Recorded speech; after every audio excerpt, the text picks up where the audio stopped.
आप सबको जय मसीह की। मैं प्रभु का धन्यवाद करता हूँ, परमेश्वर ने मुझे अवसर दिया कि मैं आपको बता सकूं। पिछले समयों में आज से कुछ साल पहले, 3 से 4 साल पहले, मैंने गुड मॉर्निंग होली स्पिरिट यानी सुप्रभात पवित्र आत्मा प्रभु के दास पास्टर बेनिन जी के द्वारा लिखा गया अपने जीवन के आत्मिक अनुभव और कैसे उनके जीवन में अद्भुत घटनाएं घटी और कैसे वो उद्धार में आए और कैसे संघर्ष को उन्होंने फेस किया, उसको गवाही के रूप में शुरुआत करने के लिए मैंने 2 पार्ट बनाए थे। आप हमारे वीडियो में देख सकते हैं, उसका लिंक मैं आपको दे दूंगा। वहां पर मैंने बेनिन जी से जुड़े शुरुआती अनुभव को शेयर किया है और कैसे वो मसीह में उन्होंने संघर्ष किया और जब वो मसीह में आए 2 वर्ष तक उनके माता पिता, उनके परिवार वालों के साथ उनका बातचीत नहीं था। भले वो एक घर में रहते थे लेकिन वो बात नहीं करते थे क्योंकि उनके माँ बाप को पसंद नहीं था कि बेनिन ने मसीह को ग्रहण किया है और एक प्रकार की परंपरा बेनिन जी ने तोड़ दिया था। वो मानते थे ऐसे, लेकिन कैसे बेनिन जी ने अपने जीवन में अनुभव किया और संघर्ष के बीच प्रभु ने उन्हें स्पर्श किया और उस स्पर्श के द्वारा वो रोज प्रभु के उपस्थिति में आनंदित रहते थे। अब हम आगे बढ़ने से पहले मैं आपको बता देना चाहता हूं, मैंने 2 पार्ट बनाया था और कई सालों तक माफी चाहता हूं मैंने आपको तीसरा पार्ट नहीं बनाया था, लेकिन मैंने लगातार कमेंट बॉक्स में देखता गया और हाल ही में मैंने फिर से चेक किया तो लगातार मेरे पास ये बात आ रही थी कि आप फिर से बनाइए, आप तीसरा पार्ट भी बनाए। और इसके अलावा कई लोगों ने उसके बाद शुरू कर दिया था, कई लोगों ने भी बनाया, तो मैंने सोचा हमें आगे नहीं बढ़ना चाहिए।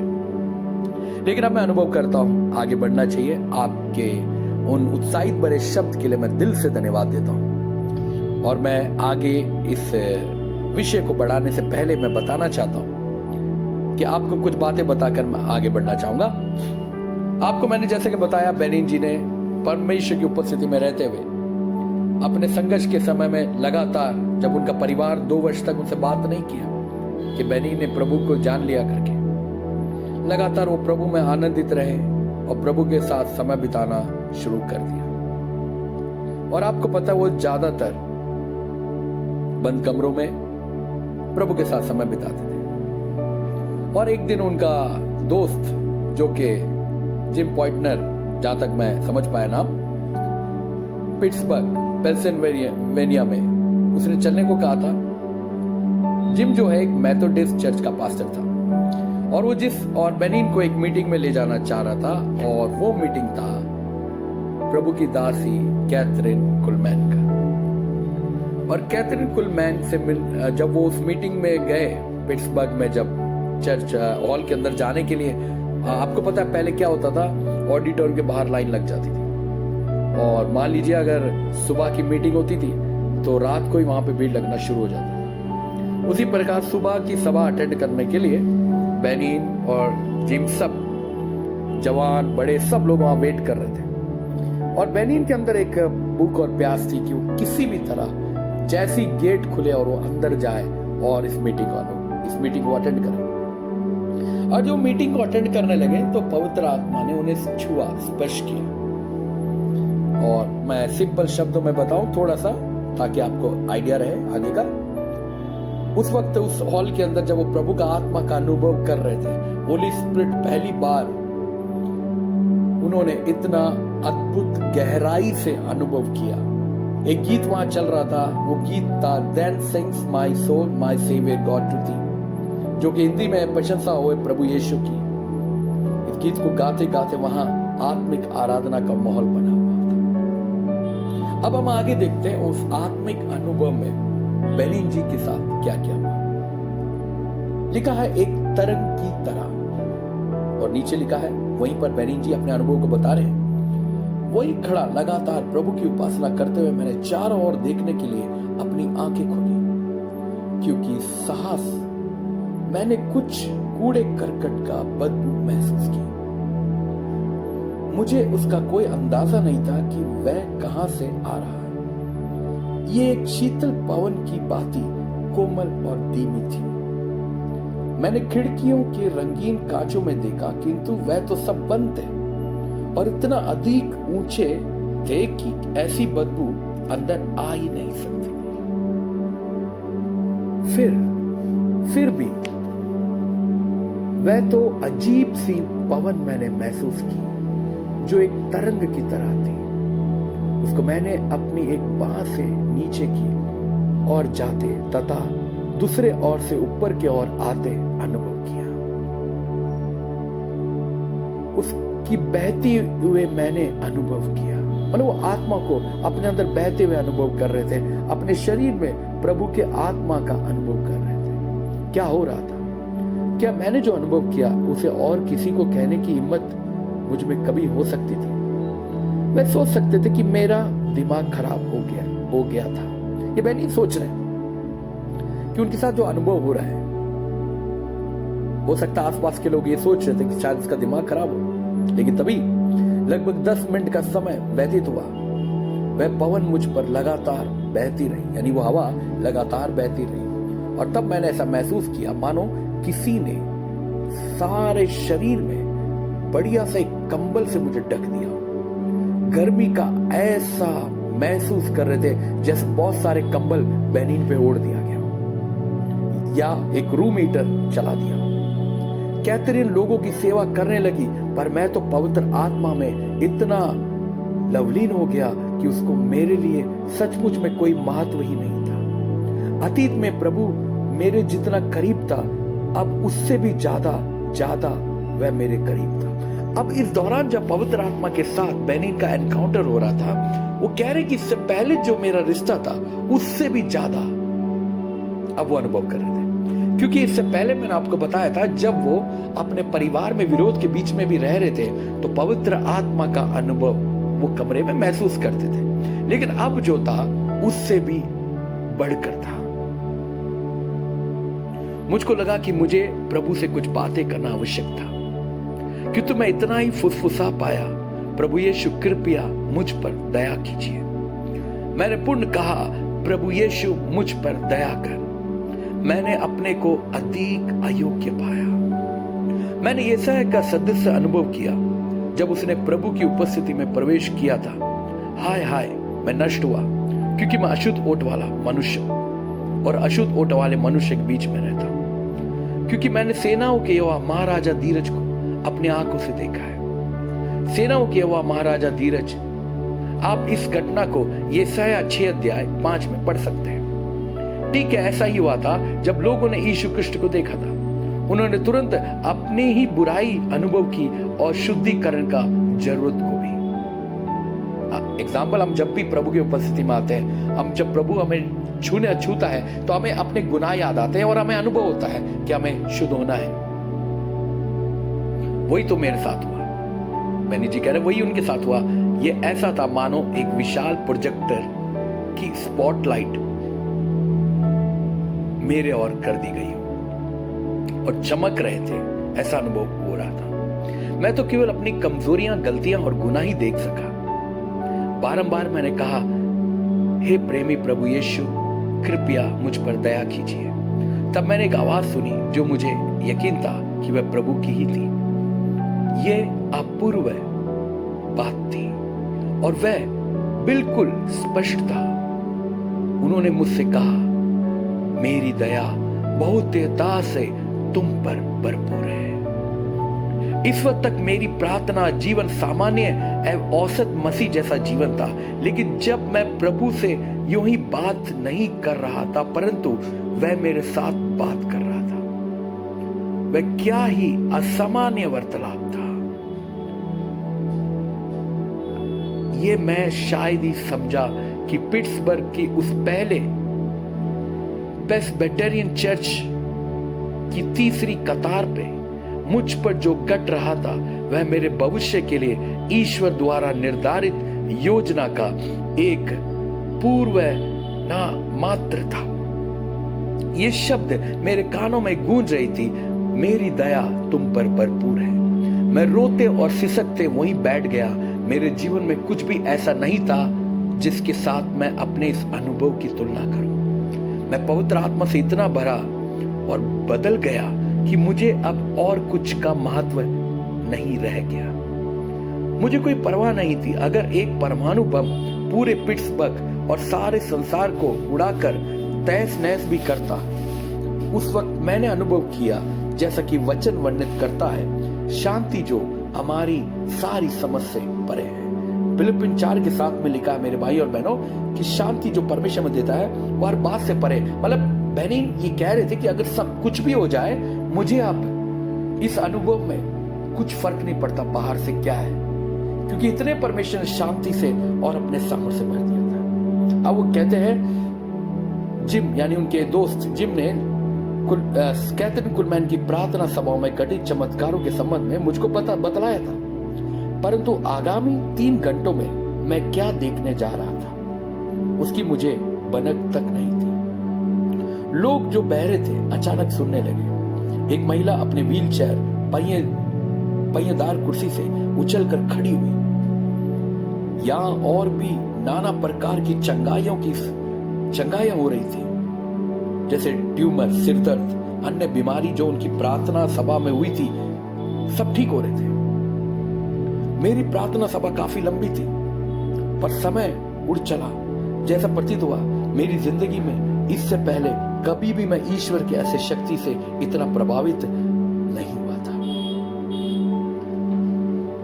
और आगे देखते हैं वह क्यों सिसक रहे थे, जबकि प्रार्थना सभा जारी थी और मैं इत्मीनान से प्रार्थना करता रहा।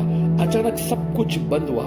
मैंने सोचा है, प्रभु कृपया इस प्रार्थना सभा को कभी बंद ना होने दे। मैंने कैथरीन को देखने के लिए अपनी आंखें खोल दी, जो अपनी हथेलियों में चेहरा छिपाकर सिसक रही थी। वह इतना जोर से सिसकती रही कि कुछ साहस सब कुछ चुप पड़ गया था। गीत संगीत बंद हुआ। वहां का स्टाफ अपने स्थानों पर खड़ा रह गया।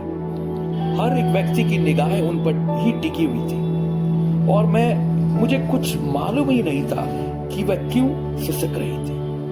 मैंने आज तक किसी भी सुसमाचार प्रचारक को ऐसा करते कभी नहीं देखा। वह इतना रो क्यों रही थी? बाद में मुझे पता चला कि इसके पूर्व उन्होंने ऐसा कभी नहीं किया था और ना ही उनके स्टाफ आज तक का ऐसा कुछ याद है। मेरे भाई और बहनों ध्यान से सुनेगा, पवित्र आत्मा का एनकाउंटर बेनिन के साथ इस सभा में बहुत गहराई से हो चुका था और कैथरीन कुलमैन जो सिसक रही थी, ऐसा कुछ वहां पे घटा जो पहली बार हो रहा था और उनके स्टाफ के लिए भी ये नया था। और तभी क्या देखते हैं कि स्तंभ स्थिति करीब 2 मिनट के लिए रही होगी। तब उन्होंने सब कुछ रुक गया था। एक समय के लिए म्यूजिक, आराधना सब रुका हुआ था और सब एक सिसक रहे थे, एक अलग प्रकार का आत्मिक अनुभव में थे।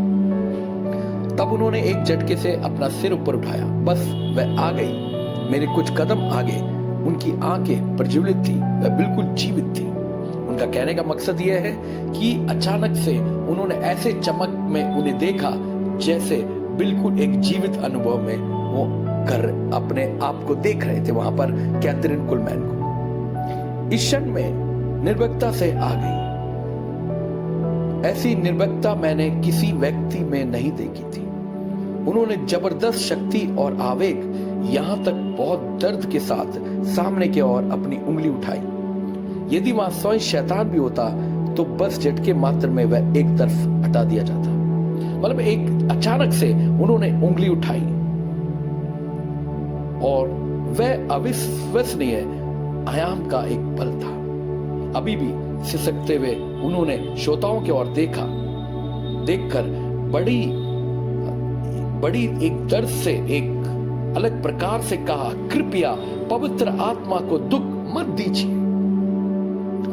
वह भीख मांगने लगी, याचना करने लगी। अगर एक बच्चे पर गोली चलाने आ रहे हत्यारे से हाथ जोड़कर आपने उस लाडले की जिंदगी की भीख मांगने के लिए एक मां की कल्पना आप कर सकते हैं, बस ठीक ऐसा ही उन्होंने याचना विनय की।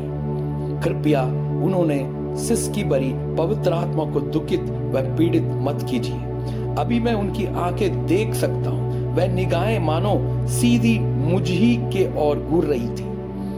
और जब उन्होंने वह कहा तब अपने एक सुई गिराई होती, तो भी आप सुन लेते। सांस लेने की भी मुझे डर लग रहा था। मैंने एक सांस पेशी तक नहीं लाई। मैं अपनी सामने की सीट को पकड़े विस्मित हो रहा था कि आगे क्या होने वाला है। हाँ मेरे भाइयों और बहनों, उधर पवित्र आत्मा ने ऐसा अभिषेक था कि कुछ अद्भुत अनुभव हो रहा था। और पवित्र आत्मा के अभिषेक में होकर कैथरीन कुलमैन कहने लगी कि पवित्र आत्मा को दुख मत दो। आगे हम देखते हैं, तब उन्होंने कहा, क्या आप समझते नहीं हैं? ये मेरा सर्वस्व है। मैंने सोचा वो किसके विषय में कह रही है। फिर उन्होंने अपनी करुणा विनय की जारी रखते हुए कहा, कृपया उसको पीड़ित मत कीजिए। वह मेरा सर्वस्व है, उसको आघात मत कीजिए, जिसको मैं प्यार करती हूं। मैं वह शब्द कतई बोल नहीं सकता। मैं अभी भी उनके बोलते समय की सांसों की तीव्रता याद कर सकता हूं। जब उन्होंने वह कहा था, मेरे चर्च के पास्टर ने पवित्र आत्मा के बारे में बताया था, किंतु इस प्रकार नहीं। इसके संदर्भ पवित्र आत्मा की वरदानों या अलौकिक भाषाएं में या भविष्यवाणी के संबंध में थे, ना कि वह मेरे निकटतम घनिष्ठ मित्र है। लेकिन कैथरीन एक ऐसे व्यक्ति के बारे में बता रही थी जो आप या मुझसे भी कहीं ज्यादा वास्तविक था। तब उन्होंने अपनी लंबी उंगली मेरी ओर उठाई और अधिक स्पष्टता के साथ कहा, वह इस दुनिया का सबसे अधिक वास्तविक है। मेरे भाई और मैं आपको बताना चाहता हूं, बेनिन ये कह रहे हैं इधर कि वो बता रहे हैं कि आज तक पवित्र आत्मा के बारे में सुना उन्होंने, लेकिन एक मित्र की तरह नहीं कि पवित्र आत्मा एक मित्र भी है। लेकिन यहां जब वो सुन रहे थे, वो अनुभव कर रहे थे कि पवित्र आत्मा हमारा एक अच्छा मित्र है। और ये बात सही है मेरे भाई और बहनों, बाइबल भी बताती है यीशु मसीह हमारा मित्र है। और बाद में देखते हैं कैथरीन को उंगली उठाते हुए कहा कि ये दुनिया का सबसे अधिक वास्तविक है। पवित्र आत्मा कोई काल्पनिक नहीं, वास्तविक है। जो इस जीवन का पवित्र आत्मा का अनुभव महसूस करता है, आप उससे पूछ सकते हैं। और उसका आगे लिखा है, मुझे उसे और पाना है। तब उन्होंने मेरी ओर देखा और शब्दों को उच्चारित किया तो कुछ या जिसने मेरे अंतर आत्मा को उसकी गिरफ्त में कर लिया। मैंने चिल्लाकर कहा, मुझे उसे पाना ही है। अब सचमुच मैंने सोचा कि प्रार्थना सभा में प्रत्येक व्यक्ति ठीक ऐसा ही अनुभव किया होगा, पर तो ईश्वर के लोगों से व्यक्तिगत संपर्क करने का एक तरीका है। और मेरा पूरा यकीन है कि यह प्रार्थना सभा सिर्फ मेरे लिए है। मेरा यकीन कीजिए, एक नया मसीह होने के हैसियत से उस प्रार्थना सभा में जो हो रहा था, उसके साथ मैं अपने को पूर्ण रूप से सम्मिलित नहीं कर सका। किंतु मैंने जो सच्चाई और शक्ति का अनुभूति की, उसको मैं इनकार नहीं कर सकता। और जब सभा का समापन होने लगा, मैंने उस महिला प्रचारक को देखा और एक धुंध को उसके ऊपर और उसके चारों ओर देखा। पहले मैंने सोचा मेरी आंखें धोखा दे रही है, परंतु वह वही था जो उस धुंध में उसका चेहरा एक प्रकाश के समान चमक रहा था। मैं एक पल के लिए यह विश्वास नहीं करता कि ईश्वर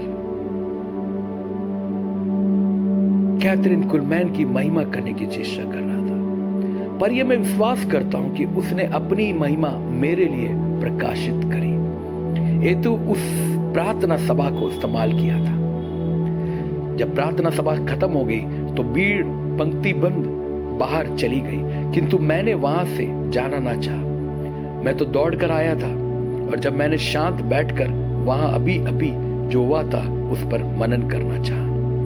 मैंने उस प्रार्थना भवन में जो कुछ भी अनुभव किया, वह मेरे व्यक्तिगत जीवन ने मुझे नहीं दिया था। मुझे मालूम था कि जब मैं अपने घर जाऊंगा तो वही उत्पीड़न जारी रहेगी। मेरी अपनी आत्मिक छवि, मेरी अकलाहट ने मुझे सबसे अलग कर दिया था, और कोई बात करने को भी नहीं था। मेरे मसीह बनने के बाद भी मैंने बहुत कम मित्र बनाए। कैसे मैं नए लोगों से मिल सकता था जब मैं अपनी बात को व्यक्त नहीं कर सकता था? इससे एक बात मैं आपको बताना चाहता हूँ, बेनिन जो थे अकलाते थे, वो सही से बोल नहीं पाते थे, लेकिन जब परमेश्वर, आज आपने देखा होगा जब बेनिन बात करते हो अकलाते नहीं है, क्योंकि परमेश्वर की आत्मा ने उनको चंगा किया था, उनको बदल दिया था। वो किसी से बात नहीं कर सकते थे, लेकिन आज जब परमेश्वर का आत्मा के अनुभव में थे, वो बता रहे कि उन्हें और भी कोई मित्र ज्यादा नहीं थे उनके, लेकिन वो आत्मा के अनुभव में महसूस कर रहे थे एक नया अनुभव। इसके बाद हम देखते हैं क्या होता है। इसलिए मैंने पिट्सबर्ग में जो पाया उसको सभी छोड़ना नहीं चाहा। मतलब पिट्सबर्ग में यानी उस कलीसिया में उन्होंने जो पाया है वो अब उसे नहीं छोड़ना चाहते थे।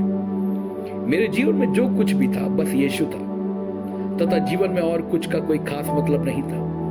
मेरा कोई असली भविष्य नहीं था। मेरे परिवार ने भी मेरे तरफ पीठ दिखाई थी। आपको बताया था कि परिवार के साथ जब से वो मसीह में आए तो परिवार ने उन्हें छोड़ दिया था। एक प्रकार से वो घर पे रहते तो थे, लेकिन किसी के साथ उनका कोई संबंध नहीं था ज्यादा। हाँ, ये तो मुझे मालूम था कि उन्होंने मुझे प्यार किया, लेकिन यीशु मसीह की सेवा करने का मेरे फैसले ने हमारे बीच एक बहुत बड़ी खाई खोद दी थी। मैं यूं ही वहां बैठा रहा। कौन नर्क जाना चाहेगा जब उसको स्वर्ग मिल गया है। हालेलुया। यानी ऐसे अनुभव में बेनिन जी भर गए थे, पर यहां और कोई विकल्प नहीं रह गया। बस मेरा इंतजार कर रही थी और मुझे वापस जाना था। मैं चर्च के पीछे आखिरी एक पल के लिए रुक गया, ये सोचकर कि इसका क्या मतलब था। तो क्या कह रही थी तब उन्होंने पवित्र आत्मा के विषय में कहा। टोरंटो लौटते समय रास्ते भर में यही सोचता रहा, मुझे नहीं मालूम कि उनका क्या मतलब था। बेनिन जी इस बात से दुविधा में थे कि कैथरीन कुलमैन ने आत्मा में भरकर क्या बोला था। आपको याद होगा मैंने बोला था कैथरीन कुलमैन ने कि उसे पीड़ित मत करो, या वो वास्तविक है। वो कई बातों को सोच विचार कर रहे थे, और जो पिट्सबर्ग की कलीसिया से इस आत्मिक अनुभव को पाकर घर की तरफ जा रहे थे तो यही सोच रहे थे। और हम आगे देखते हैं, पर यहां कोई विकल्प नहीं रह गया। बस मेरा इंतजार कर रही थी और मुझे वापस जाना था। मैं चर्च के पीछे आखिरी एक पल के लिए रुक गया, ये सोचकर कि उसका क्या मतलब था। तो क्या कह रही है जब उन्होंने पवित्र आत्मा के विषय में कहा। टोरंटो लौटते समय रास्ते भर में यही सोचता रहा, मुझे नहीं मालूम कि इनका क्या मतलब था। बस मैंने कुछ लोगों से पूछा, वह भी नहीं बता सके क्योंकि उन्होंने भी नहीं समझा था। कहने की जरूरत नहीं कि जब मैं घर पहुंचा तो मैं बेहद थका हुआ था। नींद का अभाव, लंबा सफर तथा आध्यात्मिक अनुभूति जो एक भावनात्मक रोलर की तरह लग रहा था। अब मेरा शरीर एक आराम के लिए तैयार था, लेकिन मैं सो नहीं सका। मेरा शरीर थक कर तार तार हो गया, परंतु मेरी आत्मा अंतहीन सिलसिलेवार विस्फोटक ज्वालामुखी के तरह अंदर अनुभव कर रही थी। हम देखते हैं मेरे भाई और बहनों, मीटिंग में उन्होंने पवित्र आत्मा का अभिषेक पाया और वो वापस घर आए और उन्हें लगा मैं थक गया हूं, आराम करूंगा, लेकिन वो आराम नहीं कर पा रहे थे क्योंकि आत्मा अंदर से बहुत उत्साहित हो रहा था और उमड़ रहा था। और आगे हम देखते हैं, लिखा है ईश्वर की उपस्थिति का ज्ञान। कौन मुझको खींच रहा है? तो ही मैं अपने पलंग पर लेटा हुआ था। मुझको ऐसा लगा मानो कोई मुझे बिस्तर से बाहर घुटनों की तरफ खींच रहा था। ये एक अजीब संवेदन था, एक अजीब अनुभव था, तथा मैंने इतना जबरदस्त अनुभव किया कि मैं उसका विरोध नहीं कर सका। क्या आश्चर्य था, उस कमरे के अंधेरे में और अपने घुटनों पर आ गया। अब तक ईश्वर संभवतः साथ नहीं था और मैंने उसके मार्गदर्शन का पालन किया। मुझे मालूम था मैं क्या कहना चाहता था, पर कैसे मांगना है यह ठीक ज्ञान नहीं था। मैंने जो चाहा था वह पिट्सबर्ग के उस परिचारिका के पास था। मैंने सोचा मुझे वही चाहिए जो कैथरीन को मिला। मैंने उसको एक एक हन और हर एक विषय को मुझ में चाहा। उसके लिए जो वो बोल रही थी मुझे भूख थी, हालांकि मैंने उसे समझा नहीं था। खैर, जो मैंने करना चाहा सो मुझे मालूम था, पर कैसे बोलूं ये पता नहीं था। मेरे भाई और बहनों, इसका शब्द को मैं बताना चाहूंगा, ये क्या कहना चाहता है। बेनिन कहना चाहता है कि उन्हें पता है कि मुझे क्या चाहिए, लेकिन वो उस विचार को प्रकट नहीं कर पा रहे थे। और ये अच्छी तरह जानते थे कि कैथरीन कुलमैन के पास वो पवित्र आत्मा का अनुभव था जो उन्हें चाहिए। हम आगे देखते हैं। मैं पवित्र आत्मा को संबोधित करना चाहता था, किंतु इसके पहले कभी मैंने ऐसा नहीं किया था। एक तरीके से वो पवित्र आत्मा से बात करना चाहते थे, और ऐसा कभी नहीं हुआ कि वो पवित्र आत्मा से बात करें। मैंने सोचा, क्या मैं सही कर रहा हूं? फिर भी पवित्र आत्मा को बातचीत किए जा सकने वाला एक व्यक्ति नहीं। सोचा, मुझे यह भी नहीं मालूम था कि प्रार्थना कैसे शुरू की जाए, पर मेरे भीतर जो था वह मुझे अच्छी तरह मालूम था। मैंने सिर्फ पवित्र आत्मा को पहचानना चाहा जिस प्रकार कुलमैन ने पहचाना था। मैं आपको बताना चाहता हूं, वो पवित्र आत्मा के बारे में जानते थे लेकिन पहचानते नहीं थे। हम में से कई लोग पवित्र आत्मा को सिर्फ जानते हैं, पहचानते नहीं है। आखिरी में मैं कुछ शब्द आपको जरूर बोलूंगा इस मामले में। फिलहाल हम अपने विषय में रहते हैं।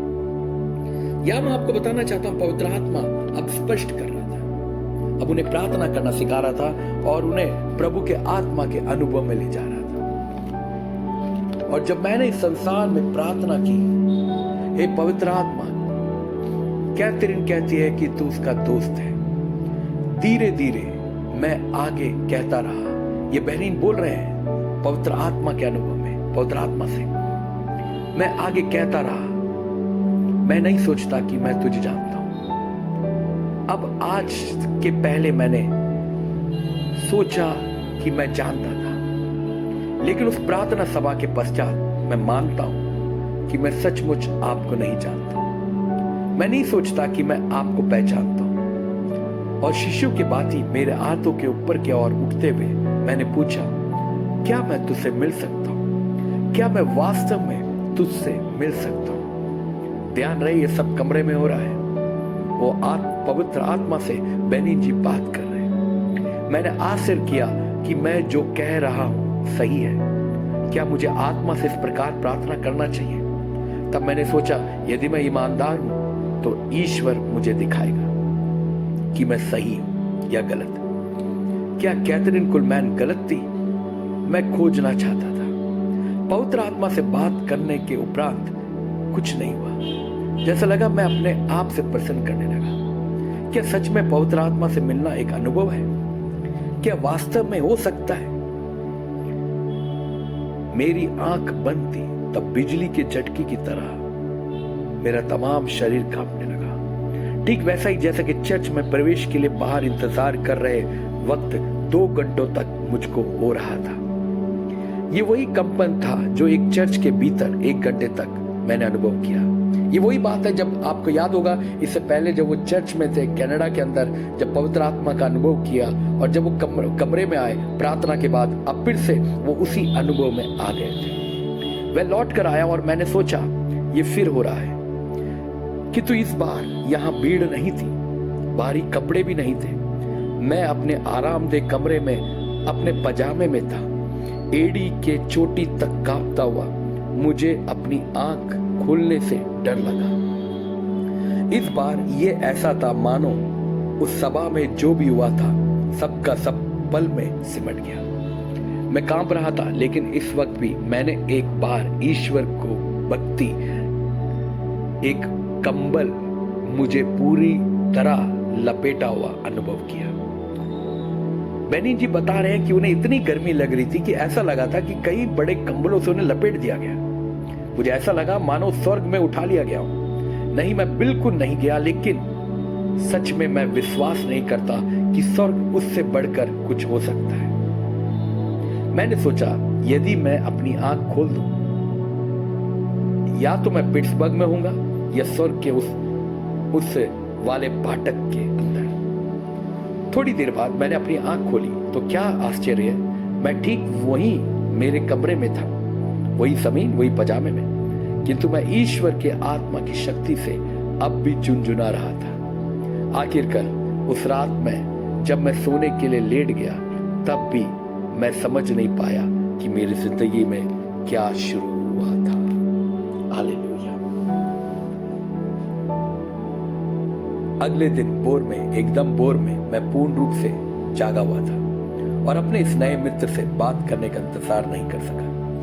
ये थे मेरे मुंह से निकले पहले शब्द, गुड मॉर्निंग होली स्पिरिट। ठीक उसी समय जब मैंने ये शब्द उच्चारित किया, वह महिमा माहौल मेरे कमरे में लौट आया। हालांकि इस बार मैं कांप नहीं रहा था, केवल मैंने उसकी उपस्थिति को अनुभव किया।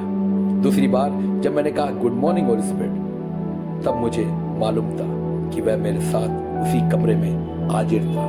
मैंने केवल उस सुबह में पवित्र आत्मा से भर गया, बल्कि जब मैंने प्रार्थना में समय बिताया तब मैं उसके ताजा भर जाता था। अब मैं जो बता रहा हूं वह भाषाओं का वरदान से भी परे है। हाँ, मैं अलौकिक भाषा में मैंने बात अवश्य की, पर ये उससे भी कहीं बहुत ज्यादा था।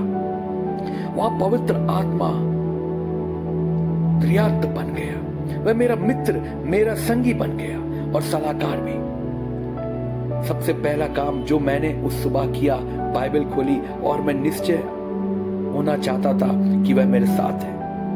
जैसे ही मैंने वचन खोला, मैं जान गया कि मैं वहां था और मानो वह मेरे बगल में बैठा था। नहीं, मैंने उसका चेहरा नहीं देखा और ना ही उसका भाव, पर मुझे बिल्कुल स्पष्ट रूप से मालूम था वह वहां था और धीरे धीरे मैं उसका व्यक्तित्व पहचानने लगा। उस समय से बाइबल ने मेरे जीवन में एक नया आयाम ले लिया। मैं कहता, ऐ पवित्र आत्मा, उसे मुझको इस वचन से सिद्ध कर दे।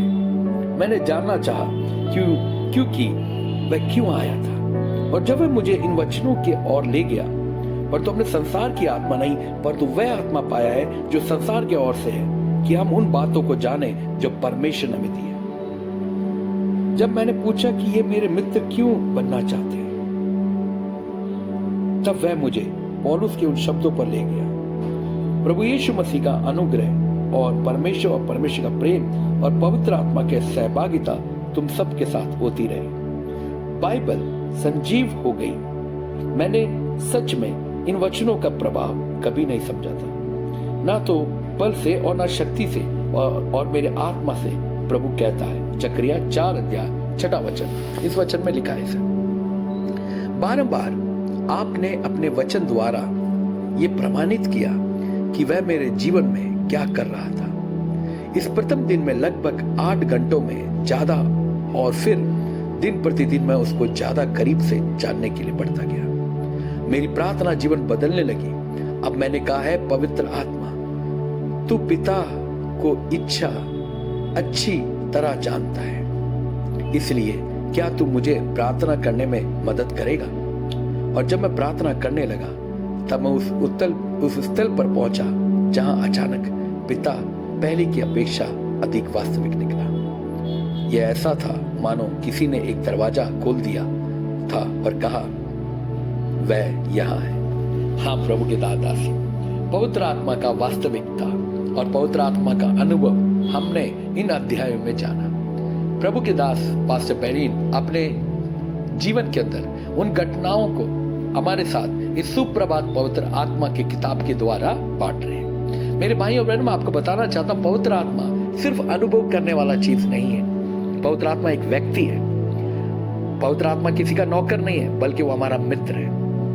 आप में से कई लोग पूछते, कई लोगों ने कमेंट में लिखा कि आप मुझे भी पवित्र आत्मा चाहिए। मेरे भाई और बहनों, अगर आप प्रभु यीशु मसीह पे विश्वास करें और इस बात का भूख और प्यास रखें और वचन पर विश्वास करें, तो निश्चय परमेश्वर अपने आत्मा से आपको भरेगा। मैं आज यहीं पर इस घटनाओं की इस चरण को यहाँ रोकना चाहूंगा और अगले चरण में हम फिर से आगे को देखेंगे। आइए हम एक छोटी सी प्रार्थना करेंगे। प्रभु जी, मैं प्रार्थना करता हूँ यीशु के नाम में, इसे सुनने वाले, पढ़ने वाले, ये जो भी परमेश्वर पिता इसे आने वाले समय में सुनेंगे, ओ प्रभु, मैं प्रार्थना करता हूँ एक एक को आशीष देना, एक एक को अभिषेक देना, एक एक के जीवन में आप कार्य करना, एक एक को पवित्र आत्मा के उस अनुभव में लेकर आना, ताकि वो प्रभु आपको और अच्छी तरह जान सके, आपके वचन को पढ़ सके, समझ सके और आपके साथ एक अच्छा मित्र बन सके। प्रभु कहता है, मैं जा रहा हूं, अर्थात एक सहायक तुम्हारे छोड़ जाता हूं, अर्थात वो पवित्र आत्मा जो तुम्हारी सहायता करेगा परमेश्वर के साथ चलने के लिए। प्रभु धन्यवाद करता हूँ, एक एक को स्पर्श करे। अगर कोई बीमार है तो वो चंगा हो जाए यीशु के नाम में। अगर कोई बंधनों में तो बंधन टूट जाए। अगर कोई डिप्रेस है तो पवित्र आत्मा आपका सामर्थ्य उसे छुए और वो डिप्रेशन से बाहर निकल आए और तेरी शांति और तेरे सामर्थ्य का अनुभव करे। मैं विश्वास करता हूं आपने प्रार्थना सुना। सारी प्रार्थना यीशु मसीह के नाम से मानते हैं, सुनो कबूल कर पिता। आमीन आमीन। प्रभु आपको बहुत आशीष दे और इस सिलसिले को हम बरकरार रखना चाहेंगे, लेकिन हाँ, मुझे आपके कमेंट्स चाहिए होंगे। आप में से कई लोगों ने कमेंट्स किया था कि आप और पार्ट बनाओ, मुझे उत्साहित किया। आज हो सकता है कई साल बीत गए, कई सालों बाद मैं इस ऑडियो को बना रहा हूं, लेकिन हाँ, मैं क्षमा चाहता हूं उसके लिए। लेकिन आपके कमेंट्स मैंने पढ़ने शुरू किए तो पता चला कि आप लोग चाहते हैं कि अगला पार्ट भी बने। आप जरूर कमेंट बॉक्स में लिखिए, अपने अनुभव को भी शेयर करिए। अगर इस प्रार्थना के दौरान या इस वॉइस को जब हम इस घटनाओं के आपके साथ शेयर कर रहे थे, इस बीच में आपने कुछ भी अनुभव किया, आप कमेंट्स में जरूर लिखिए। और हम आपसे फिर मिलेंगे अगले चरण में कि कैसे पवित्र आत्मा के अनुभव में और बेहतरीन बढ़े और उनकी सेवकाई में कैसे प्रभु ने कार्य किया। प्रभु आपको आशीष से। God bless you. और इस ऑडियो को शेयर करिए और लाइक करिए और सब्सक्राइब करिए। God bless you. Praise the Lord.